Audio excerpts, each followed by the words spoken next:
Assalamualaikum warahmatullahi wabarakatuh. Kali ini saya akan membahas tentang peran komputer di masyarakat.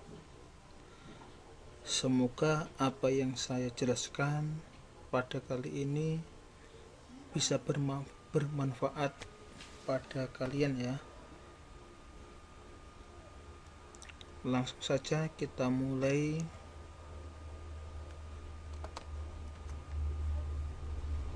Jenis-jenis perangkat pengolahan data.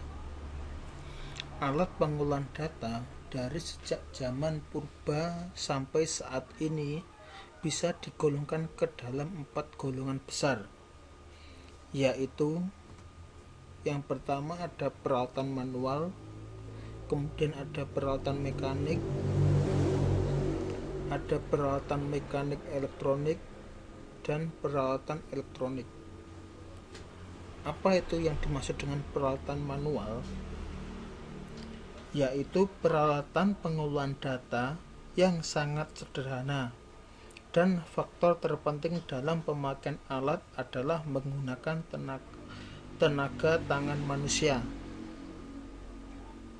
Kemudian yang kedua ada peralatan mekanik,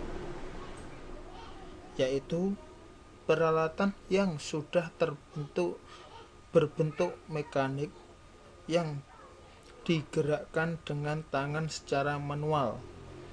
Itu yang dimaksud dengan peralatan mekanik. Kemudian peralatan mekanik elektronik, yaitu peralatan mekanik yang digerakkan secara otomatis oleh motor elektronik. Yang terakhir, peralatan elektronik yaitu peralatan yang bekerjanya secara elektronik penuh ya.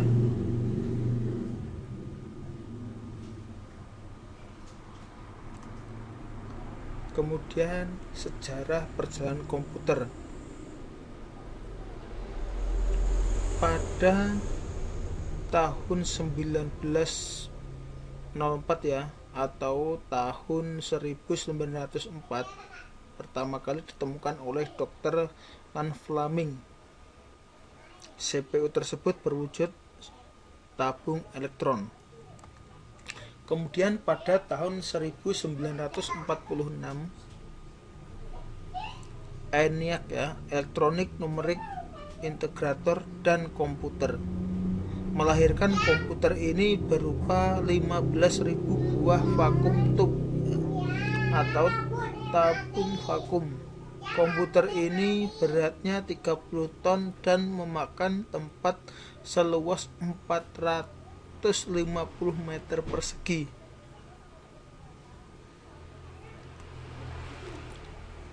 Kemudian tahun 1947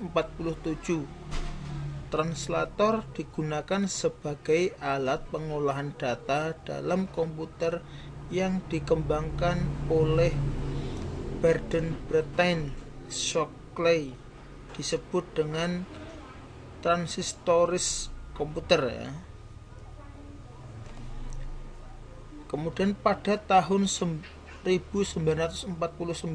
dikembangkan oleh Electronic Discrete Stroke Automatic Calculator dan diteruskan dengan EDVAC ya pada tahun 1951.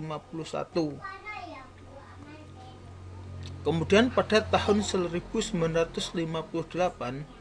dikembangkan UNIVAC 2, sistem komputer IBM 7090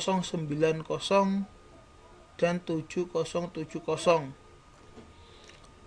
Pada tahun 1959 Jack Kilby menggunakan apa yang disebut dengan IC ya, atau Integrated Circuit dalam komputer, dan pada tahun yang sama pula digunakan IBM 1401 untuk keperluan administrasi. Pada tahun 1964 IBM mengembangkan seri IBM 360 yang mempergunakan chip dengan perbandingan keandalan setelah 33 juta jam pemakaian dengan 15 menit pemakaian ya. Bandingkan ini ya. Kemudian pada tahun 1965 Digital Equipment Corporation mengembangkan komputer seharga 5.000 US dollar. Pada tahun 1970 diciptakan mikroprosesor yang pertama kali. Mikroprosesor ini terdiri dari banyak tabung transistor berukuran kecil yang disatukan dalam sebuah chip. Pada tahun 1971, perusahaan Intel mengembangkan seri 4004, yaitu dalam chip prosesornya terdapat 4004 buah transistor. Kemudian pada tahun 1973, perusahaan yang Intel mengembangkan prosesor dengan 8008 buah transistor yang dikenal dengan seri 8008. Pada tahun 1974, Intel Corp meningkatkan kinerja prosesornya dengan mengembangkan seri 8080 yang berisi 8080 transistor. Pada tahun yang sama, perusahaan Motorola mulai mengembangkan prosesor seri 6800 yang berisi 6800 transistor ya, atau 6800 ya maksudnya ini. Terus melaju hingga pada tahun 1979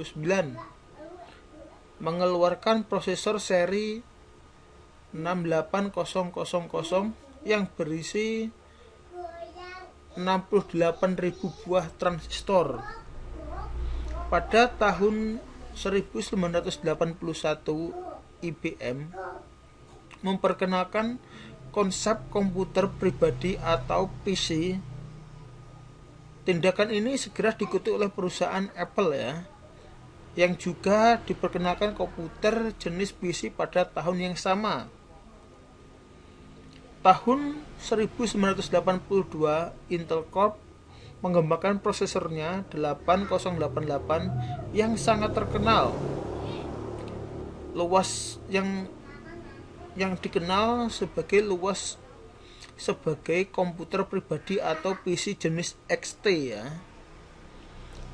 Prosesor 80386 yang kemudian dikenal dengan 386 dikembangkan pada tahun 1987 oleh Intel Corp. Dalam prosesor 386 ini terdapat 275.000 transistor. Lumayan banyak ini ya. Semakin lama semakin banyak ini ya transistornya. Kemudian perkembangan ini terus berlanjut hingga tahun 1989. Intel mengeluarkan seri 486 dengan 1 juta transistor. Wow, 1 juta transistor ini ya. Pada tahun 1990 diteruskan oleh Motorola dengan prosesor 68040 yang berisi 1,2 juta transistor. Kemudian seri 486DX ya, atau double prosesor pertama kali diperkenalkan pada tahun 1992 dan sejak dikembangkan prosesor seri Pentium pada tahun 1994-an dengan hampir lebih dari 3 juta transistor.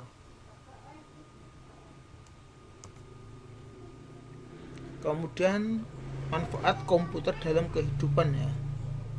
Manfaat komputer dalam kehidupan sehari-hari sangat banyak dan sangat membantu, mempermudah, mempercepat pekerjaan-pekerjaan manusia, di antaranya yaitu di bidang pendidikan ya. Pastinya sangat berpengaruh ya di bidang pendidikan. Dengan adanya komputer mempermudah bagi pegawai administrasi sekolah untuk membuat kurikulum pengajaran, jadwal pelajaran sekolah, membuat daftar nama siswa, membuat daftar nilai siswa, maupun membuat absen siswa. Nah, itu di bidang pendidikan ya.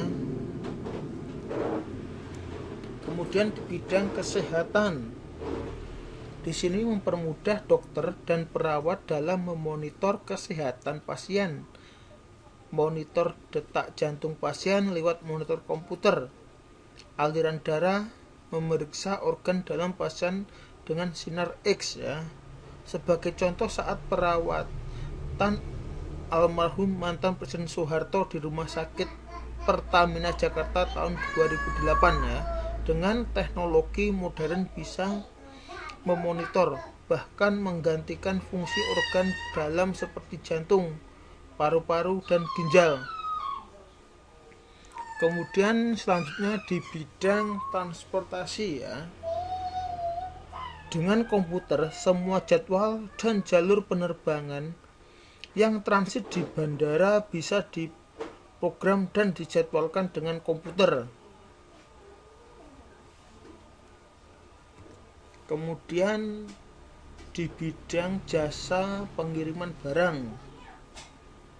Nah, seperti kantor pos bisa mengirimkan dokumen pengiriman barang lebih cepat dan akurat. Dengan adanya komputer dan internet, orang tidak lagi menunggu berhari-hari menerima surat. Cukup lewat email saja, lebih cepat dalam sekejap. Jadi dunia semakin sempit dalam arti bisa diakses demikian cepatnya. Kemudian di bidang industri otomotif, seperti mobil-mobil dibuat dari kerangka bodi, mesin, peralatan elektronik di pabrik dengan bantuan robot yang dikendalikan oleh komputer tentunya ya. Dengan bantuan komputer, pabrik-pabrik otomotif tersebut bisa memproduksi mobil dalam jumlah ratusan per bulan. Nah, kemudian di bidang jasa konstruksi, dengan adanya para insinyur dan arsitek mendesain gambar konstruksi dengan pemodelan perhitungan yang akurat, cepat, dan tepat. Gambar konstruksi didesain menggunakan program CAD ya. Sedangkan untuk perhitungan analisis dan penganalisisnya kekuatan menggunakan SAP ya, 2000 SAP 2000 SAP 2000. Itu contohnya ya. Kemudian di bidang jasa percetakan. Nah, seperti percetakan koran, majalah, buku-buku, semua dikerjakan dengan desain yang dioperasikan oleh komputer sehingga dalam waktu singkat bisa mencetak buku atau majalah atau koran jumlah ratusan bahkan jutaan eksemplar dan bisa menghemat waktu dan biaya. Kemudian di bidang industri perfilman ya, semua efek-efek di dunia acting seperti animasi dan penyutingan adegan film di sebuah direkam dengan perangkat elektronik tentunya ya, yang dihubungkan dengan komputer. Animasinya juga dikembangkan menggunakan animasi yang dibuat dengan aplikasi komputer.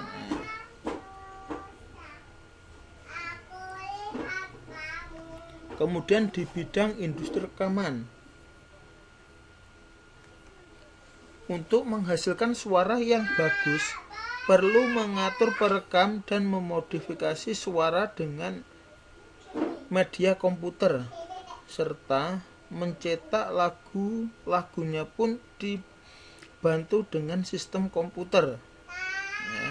Kemudian di bidang pertahanan dan keamanan, negara maju seperti Amerika telah dilengkapi dengan peralatan satelit yang dikendalikan dari bumi. untuk memantau serta memetakan keadaan di permukaan bumi pada Perang Dunia Kedua, dan yang terakhir dengan Irak. Kemudian di bidang olahraga, seperti pertandingan sepak bola pada Piala Dunia ditayangkan oleh satelit yang dihubungkan dengan pesawat penerimaan di bumi, kemudian dipancarkan ke seluruh satelit pemancar TV di belahan bumi, sehingga acara olahraga sedunia itu bisa dinikmati oleh semua orang. Kemudian ada pengaruh dan manfaat komputer bagi anak ya. Tentunya ini ada sisi positif dan sisi negatifnya ya. Yang pertama, dengan menggunakan komputer, anak menjadi lebih senang belajar karena adanya perangkat lunak pendidikan yang diprogram sedemikian menariknya ya. Yang kedua, selain program pendidikan, komputer juga menawarkan program aplikasi berbentuk permainan elektronik yang pada umumnya tidak secara khusus diberi muatan pendidikan formal tertentu. Yang ketiga, karena biasa menggunakan komputer, anak dapat mengoperasikan berbagai program olah kata dan angka. Yang keempat, secara tidak langsung, anak yang sejak kecil dibiasakan menggunakan komputer sedang dilatih suatu keterampilan yang amat penting bagi mereka saat mereka menginjak dewasa dan masuk dalam dunia kerja. Nah, berikut dampak negatif komputer bagi anak ya.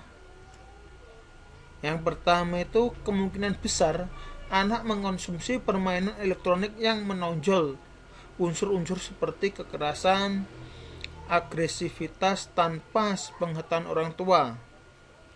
Permainan beraroma kekerasan sebagai pemicu munculnya perilaku-perilaku agresif dan sadistis pada diri anak. Nah, itu sangat berpengaruh ya.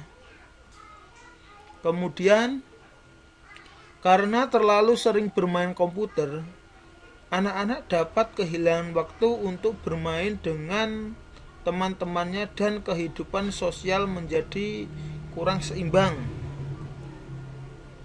Anak juga dapat menjadi malas membaca buku dan menulis karena banyak waktu yang dihabiskan di depan komputer. Kemudian berikut komponen-komponen komputer. Yang pertama ada hardware ya, atau perangkat kelas. Kalian mungkin sudah nggak familiar ya tentang hardware ini. Merupakan peralatan fisik dari komputer yang dapat kita lihat dan kita rasakan. Nah, hardware ini terdiri dari, yang pertama ada input atau output device ya, terdiri dari perangkat masukan atau keluaran. Contohnya ada keyboard, ada printer ya. Kemudian stroke device atau perangkat penyimpanan. Nah, merupakan media untuk menyimpan data. Contoh ada disket, hard disk, CD, flash dan lain-lain ya. Mungkin kalian sudah menggunakannya ini ya. Kemudian ada monitor atau screen monitor yang merupakan sarana untuk menampilkan apa yang kita ketikkan pada papan keyboard ya, setelah diolah oleh prosesor. Monitor disebut juga dengan Visual Display Unit atau VDU ya. Kemudian ada casing unit, yaitu tempat dari semua peralatan komputer, baik itu motherboard, card, peripheral lain, dan Central Processing Unit atau CPU ya. Nah, CPU itu sendiri adalah salah satu bagian komputer yang paling penting karena jenis prosesornya menentukan pula jenis komputer. Yang kedua ada software, perangkat lunak ya. Nah, yang merupakan program-program komputer yang berguna untuk menjalankan suatu pekerjaan sesuai dengan yang dikehendaki. Software terdiri dari beberapa jenis. yaitu ada sistem operasi adalah software yang berfungsi untuk mengaktifkan seluruh perangkat yang terpasang pada komputer sehingga masing-masing dapat saling berkomunikasi. Contohnya ada DOS, Unix, Linux, Novel OS atau Windows ya. Nah, mungkin kalian sudah pernah mencoba Linux ya, sudah belum ini ya? Yang jelas OS seperti Windows itu pasti ya. Kemudian ada program utility berfungsi untuk membantu atau mengisi kekurangan ataupun kelemahan dari sistem operasi. Contohnya ada Norton Utility, ScanDisk, PC Tool dan lain-lain ya. Kemudian ada program aplikasi, merupakan program yang khusus melakukan suatu pekerjaan tertentu seperti program gaji pada suatu perusahaan. Contohnya ada DL, MIOP ya, ada payroll dan lain-lain. Kemudian yang terakhir, yang ketiga ya, tentang brandware atau user. Nah, user adalah personel yang terlibat langsung dalam pemakaian komputer. Contohnya sistem analis, programmer, operator, user dan lain ya. Seperti Anda itu user ya. Nah, mungkin dari materi-materi ini yang sudah saya jelaskan semoga bermanfaat ya bagi kalian, dan semoga tidak ada tidak ada kesulitan untuk memahaminya. Sekian penjelasan dari saya. Wassalamualaikum warahmatullahi wabarakatuh.